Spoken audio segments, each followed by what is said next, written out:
यहाँ आपकी दोस्त टूनी चिड़िया आ गई है एक नई कहानी लेकर।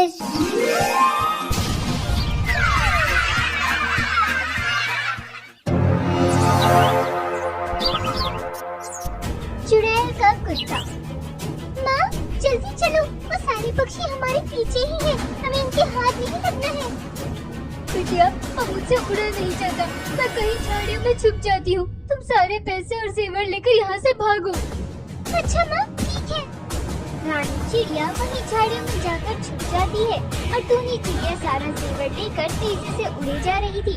उसके पीछे जंगल के कई सारे राक्षस पक्षी पड़े हुए थे जो बड़ी तेजी से टूनी चिड़िया के पीछे उड़ते हुए आ रहे थे। तभी टूनी चिड़िया का सारा जेवर जमीन पर गिर जाता है।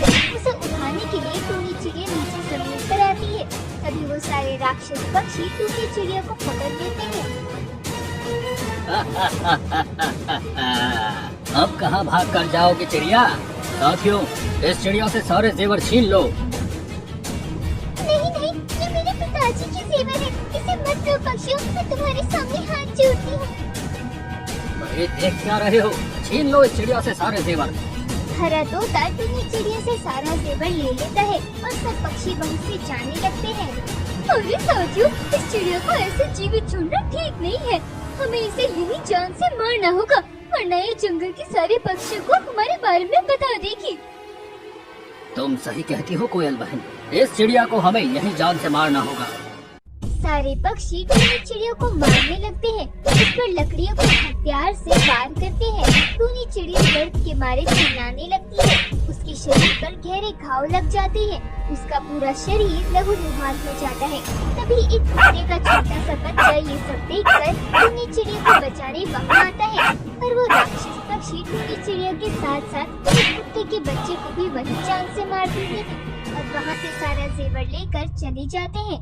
इधर रानी चिड़िया अपने घोंसले में आ जाती है और अपनी बिटिया टूनी चिड़िया के आने की राह देखती है। तभी वो टूनी चिड़िया एक भयानक चुड़ैल बन जाती है और वो कुत्ता भी एक भयानक भूतिया कुत्ता बन जाता है। और पक्षियों की इतनी हिम्मत कि उन्होंने हमें मारा।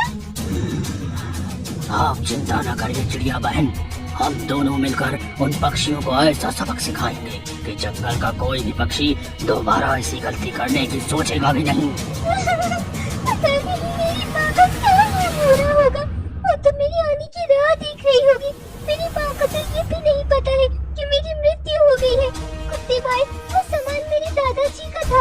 मेरे पिताजी ने कई वर्षों तक उस सामान की रक्षा की।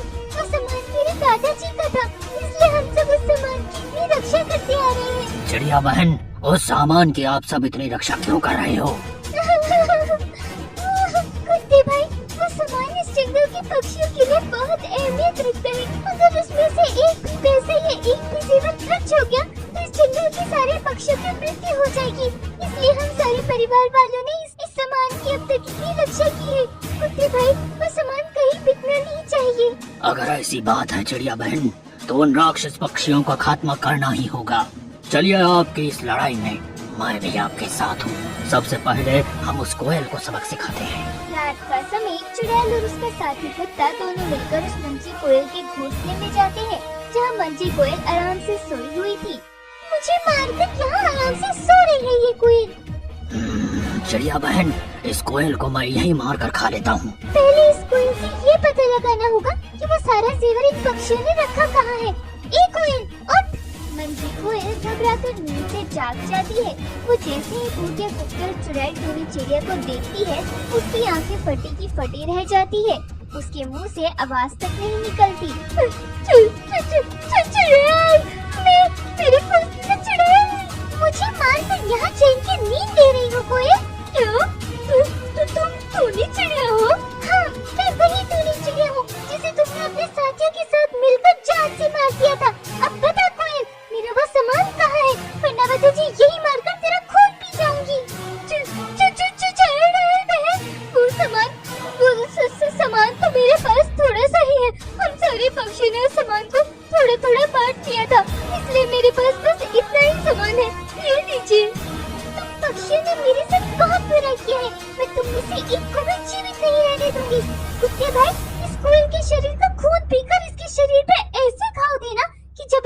जंगल के पक्षी इस कोयल के घाव देखे तो उनकी रूह तक कांप उठे।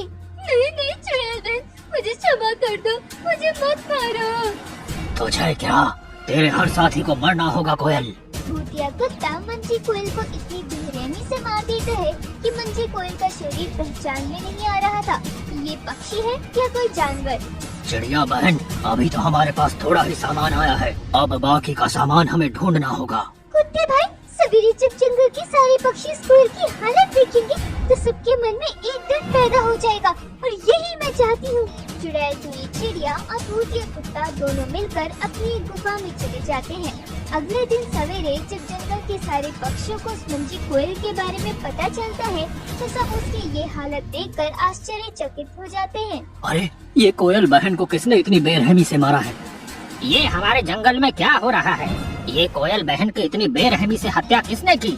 सारे पक्षी मंजी कोयल की मौत का बहुत अफसोस जताते हैं और सब थोड़े समय बाद वहाँ से चले जाते हैं। देखते ही देखते रात हो जाती है। इधर कालू कौवा अपने घोंसले में टूनी चिड़िया के उसी सामान को लेकर बैठा हुआ था। अरे वाह, ये जेवर तो बड़े कीमती लगते हैं। कल सवेरे ही मैं इन सारे जेवरों को पास वाले जंगल में भेज आऊंगा और फिर इन पैसों से अपना जीवन आराम से बिताऊंगा। कालू कौवा अपने घोंसले में बैठकर बहुत खुश हो रहा था। तभी उसे कुत्ते की रोने की आवाज आती है। तो भूतिया कुत्ता एक साधारण कुत्ते के अवतार में कालू कौवे के घोंसले के पास में रो रहा था। अरे, ये कौन कुत्ता है जो मेरे घोंसले के पास ही रो रहा है? कालू कौवा अपने घोंसले से उड़ते हुए बाहर आता है और उस कुत्ते को देखकर बोलता है, ए कुत्ते, चल भाग यहाँ से। मेरे घोंसले के पास क्यों रो रहा है? मुझे तुम्हारे ऊपर रोना आ रहा है कौवे। तूने जो उस बेचारी टोनी चिड़िया और उस कुत्ते को जान से मारा था ना, वो अब दोनों तुझे नहीं छोड़ेंगे। वो दोनों अब भूत बन गए हैं। तुम्हें ये सब कैसे पता? तभी वो भूतिया कुत्ता अपने असली भूतिया अवतार में आ जाता है, जिसे देखकर कालू कौवे के होश उड़ जाते हैं। क्योंकि वो कुत्ता मैं हूँ, कालू कौवे, जिसे तूने और तेरे साथियों ने मिलकर जान से मार दिया था। तभी चुड़ैल टूनी चिड़िया उन सारे पक्षियों को पकड़ कर लाती है जिन्होंने कालू कौवे के साथ मिलकर टूनी चिड़िया और उस कुत्ते को जान से मारा था। ये देखकर कालू कौवा और सारे पक्षी दंग रह जाते हैं। उन पक्षियों की आवाज सुनकर सारे जंगल के पक्षी भी वहाँ आ जाते हैं और सब उस चुड़ैल टूनी चिड़िया को देखते हैं तो सब हैरान हो जाते हैं। कुत्ते भाई, इन सारे राक्षस पक्षियों में से एक भी पक्षी को जीवित नहीं रहने देना। इन सबको जान से मार दो। भूतिया कुत्ता कालू कौवे और उसके सारे साथी पक्षियों को बुरी तरह से मारने लगता है। अरे ये सब क्या हो रहा है? ये चुड़ैल कौन है? तभी चुड़ैल टूनी चिड़िया अपने असली चिड़िया के अवतार में आ जाती है। उसे देखकर सारे पक्षी दंग रह जाते हैं। टूनी चिड़िया जंगल के सारे पक्षियों को कालू कौवे और उसके साथी पक्षियों की सारी बात विस्तार से बताती है और अपनी और उस कुत्ते की मौत के बारे में बताती है। ये सब सुनने के बाद जंगल के सारे पक्षियों का खून खौलने लगता है। चिड़िया बहन, इन राक्षस पक्षियों को इस जंगल में क्या, इस संसार में भी रहने का कोई अधिकार नहीं है। इन्हें ऐसी सजा मिलनी चाहिए कि जीवन में कभी कोई पक्षी ऐसी हरकत करने के बारे में सोचे भी नहीं। भूतिया कुत्ता और चुड़ैल टूनी चिड़िया अपने उन हत्यारे पक्षियों को जान से मारकर उनका खून पी जाते हैं और उसके बाद दोनों का बदला पूरा हो जाता है और चुड़ैल चिड़िया वो सारा सामान लेकर अपने साथ चली जाती है। अरे साथियों, चलो ना, हम उस आम के पेड़ से ताजे ताजे आम तोड़ कर लाते हैं। वैसे भी हमारे माता पिता हमें दिन के समय वहाँ जाने नहीं देते और अभी तो रात है। इतने घने अंधेरे में कोई भी पक्षी अपने घोंसले से बाहर नहीं आता। अरे हाँ कौवे भाई, मेरी नजर तो कब से उन आमों पर है। कितने मीठे होंगे ना वो आम। उन्हें तो देखकर मेरे मुंह में पानी आ जाता है, पर मेरे माता पिता मुझे उस आम के पेड़ पर जाने ही नहीं देते। अरे ये तुम दोनों क्या बोले जा रहे हो? तुम्हें पता है ना, वो एक भूतिया आम का पेड़ है और हम पक्षियों के लिए उस पेड़ पर जाना खतरा है। हमारे जंगल का कोई भी पक्षी उस आम के पेड़ पर नहीं जाता। अरे हाँ साथियों, कोयल बहन बिल्कुल सही कह रही है। मेरे माता पिता ने मुझसे एक बार कहा था कि बहुत समय पहले एक चिड़िया उस आम के पेड़ पर आम तोड़ने गई थी। वो जैसे ही उस आम के पेड़ पर गई, वो अचानक से गायब हो गई थी। सारे जंगल के पक्षी उस चिड़िया को तलाश करने लग गए थे और उस चिड़िया का कोई पता नहीं चल पाया था। अरे बाप रे, बाज भाई, फिर क्या वो चिड़िया मिली थी? हाँ हाँ मिली थी ना कोयल बहन, पर उस चिड़िया की लाश मिली थी। वो भी उस आम के पेड़ पर लटकी हुई थी। सारे जंगल के पक्षियों ने जब ये देखा तो कोई भी पक्षी उस पेड़ के आसपास भी नहीं जाता था। और रात के समय तो उस भूतिया आम के पेड़ से अजीबोगरीब डरावनी आवाजें भी आती है।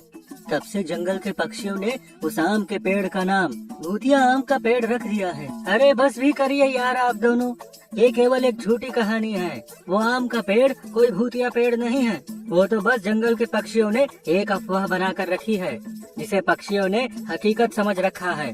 असल में वैसा उस आम के पेड़ पर कुछ नहीं है। हाँ हाँ कौवे भाई, आपने बिल्कुल सही कहा। अब चले, इससे पहले कि जंगल का कोई पक्षी हमें देख ले, हमें तुरंत उस आम के पेड़ से मीठे मीठे आम तोड़कर लाने होंगे। अरे नहीं नहीं, मैं उस आम के पेड़ के पास नहीं आऊंगी। आपको जाना है तो आप जाइए। हाँ हाँ मैं भी उस भूतिया आम के पेड़ के पास नहीं जाऊंगा। अरे बस भाई ऐसा कुछ नहीं है, अरे हम है ना, चलिए हम कुछ नहीं होने देंगे तुम्हें। हाँ मंजी कोयल वहाँ से उड़कर अपने घोंसले में चली जाती है। जुमरू कौवा और भूरा तोता बाज को जबरदस्ती अपने साथ उस भूतिया आम के पेड़ के पास लेके आते हैं। तीनों जैसे ही वहाँ पहुँचते हैं, वहाँ चारों ओर सन्नाटा था। हर तरफ अंधेरा छाया हुआ था और उस अंधेरी भरी रात में वो विशाल आम का पेड़ एक भयानक अवतार में दिखाई दे रहा था। ये देखकर बाज के होश उड़ने लगते हैं। अरे बाप रे बाप, अरे ये देखो, ये आम का पेड़ कितना डरावना दिख रहा है। अरे चलिए भाई यहाँ से, इस पेड़ को देखकर ही मुझे डर लग रहा है। अरे बेवकूफ बाज, रात के समय हर पेड़ डरावना ही दिखाई देता है।